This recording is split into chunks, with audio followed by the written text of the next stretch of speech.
we've gotten up to 1919 when the race riots sparked the city, and they set the tone for what our city and our neighborhood is going to look like going forward. From 1910, beginning of the Great Migration, and World War I, up until 1940, 1941, into World War II, you have 1.3 million people who leave the South just in that time period. You have a lot more who leave after 1940.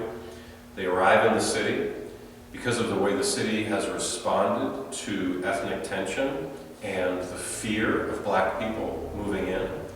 The black communities are cordoned off into these very densely populated small areas on the south and the west side of the city of Chicago. But you still have tens of thousands of people moving in all the time. And so what begins to happen is that it begins to physically affect the city.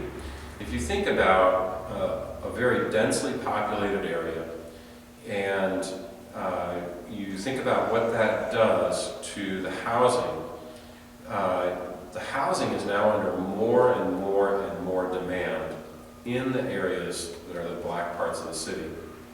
So ironically, when you think about these neighborhoods that were often called ghettos, it's expensive to live in the ghetto because your demand for housing is high and your supply is low. The other thing that happens is that the property owners, willing to take full advantage of this, begin cutting up the buildings and putting multiple families in buildings or spaces that were designed for one family.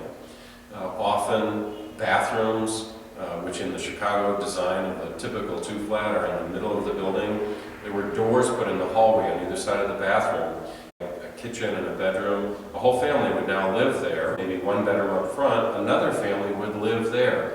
And a kitchen sink would be cobbled together up in the front area of the home. And then right in the middle of the home, a bathroom would be shared by multiple families.